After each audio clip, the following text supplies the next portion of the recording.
Alright guys, so it finally happened. We are finally getting an announcement for our April Sylph League Cup, and that cup happens to be the Kingdom Cup!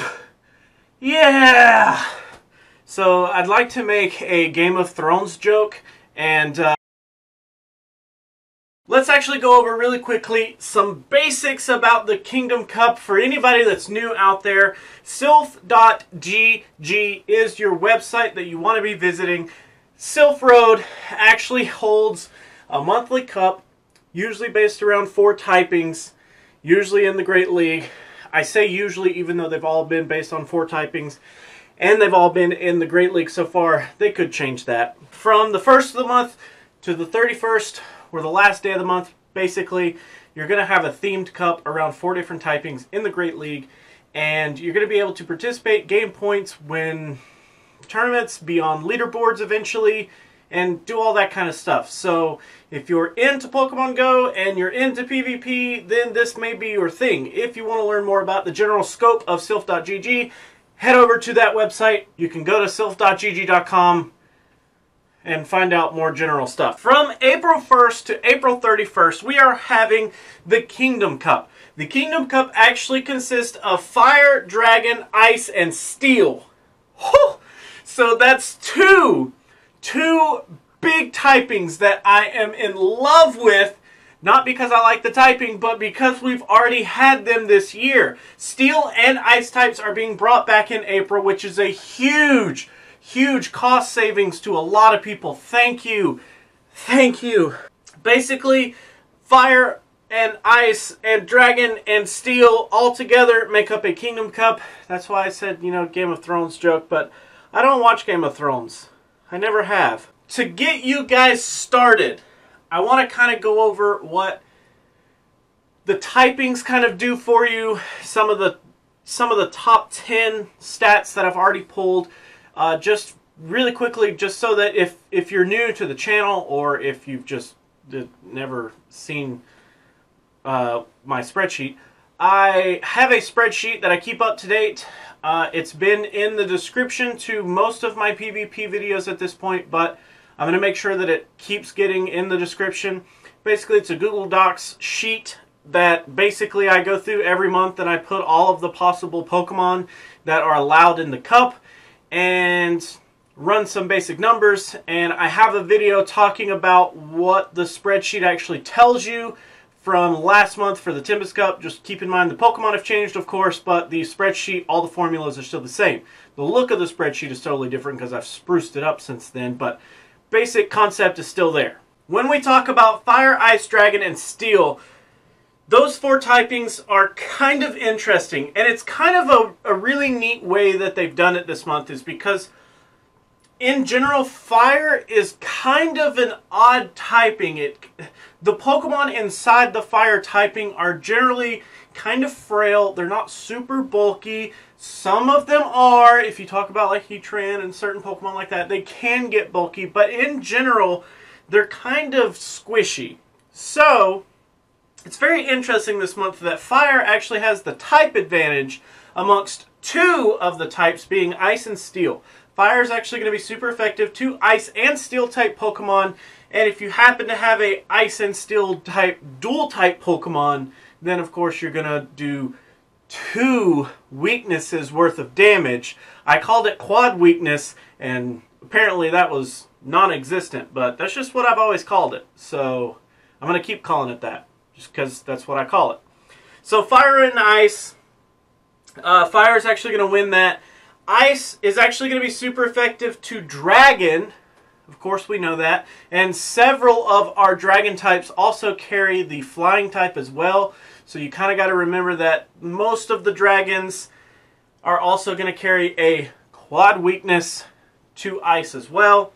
Dragon's actually going to be super effective against itself here. So that actually makes for an interesting time, because whereas in the Tempest Cup you've got Flying types, which means you can have some Dragons, but in general, like Altaria, unless it goes into the mirror match, has some really weird weaknesses to it. But now you basically have all these Dragons that you can bring in and just kind of, you know, bring those to the table. Then lastly, we have Steel. which of course steel is actually going to be super effective to the ice types. So you have a really interesting little meta here. So all of the things meshed together. I ran my numbers, I ran my spreadsheet, and this is what I came up with. Top 10 bulkiest Pokemon this month for the Kingdom Cup is actually going to be Bastiodon is number 1. This Pokemon has some serious bulk to it. I'm not kidding. The freaking stats on this thing are huge. Then we actually have Registeel coming in second. Technically, we have Probopass coming in third, but since he's currently not available as of recording this video, I'm going to slide him out of third, and I'm going to put Steelix in that slot. Steelix is a mainstay. Every time Steel is included in a cup, anytime Ground is included in a cup, Steelix always comes through and ends up being really high as far as stats go. Next, we actually have Dugong coming in. Then we have Altaria, and then we have an interesting Pokemon that is not actually allowed in the league because we don't have a way to actually get this Pokemon under 1500 at the moment, and that is, you guessed it, Giratina, altered form, coming in. But since we can't have it in the cup, there's no way to currently get it. We're going to slide him out of the way. Regice comes in. Then we actually have Lapras, Skarmory, Torkoal, which is an interesting one. I'd be curious to see, based on the Tempest Cup and Tropius being so good, I wonder if Torkoal has any place in the meta. And because he's a regional, I wonder if he does have a place, is that going to kind of freak out some people?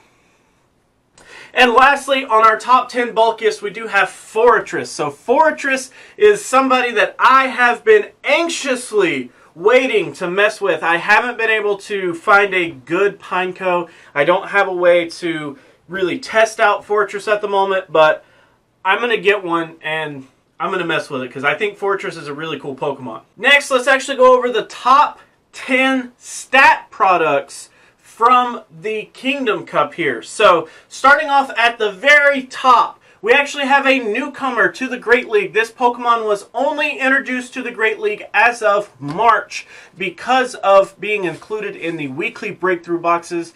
That means you can obtain them at level 15 instead of level 20. You are talking about the Regis. So, Registeel actually has the highest stat product of all the Pokemon coming in this month.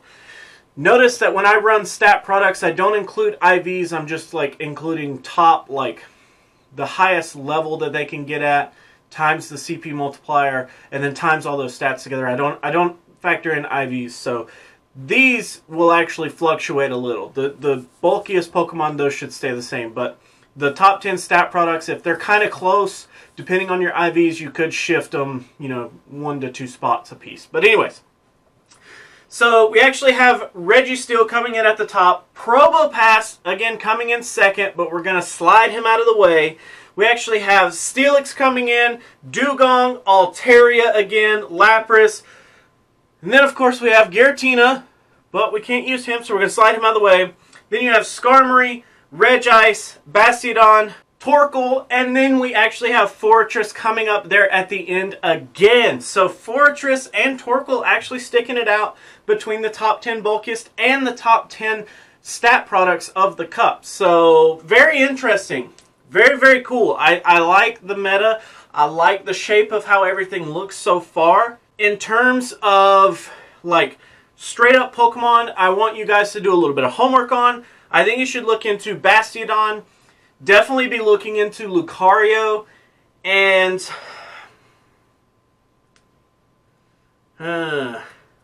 it's kind of hard to like jumpstart this like on the first night, but I mean, Bastiodon I definitely think is worth looking into. Lucario is definitely going to be decent. He's probably going to be better than decent once the meta starts to unfold. Power Up Punch is going to be a killer. It's going to be crazy. So anything that can grab a hold of Power Up Punch right now, I think is going to be, it's going to be a hot potato. People are going to want to try it out. People are going to want it. And I just hatched some eggs today, and I vowed that I will do 50 kilometers this week to get an Adventure Sync egg. I want a Riolu already, okay? I'm going to do it.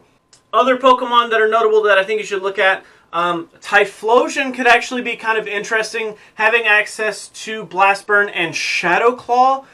Shadow Claw being stupid good on energy and Blast Burn being decent.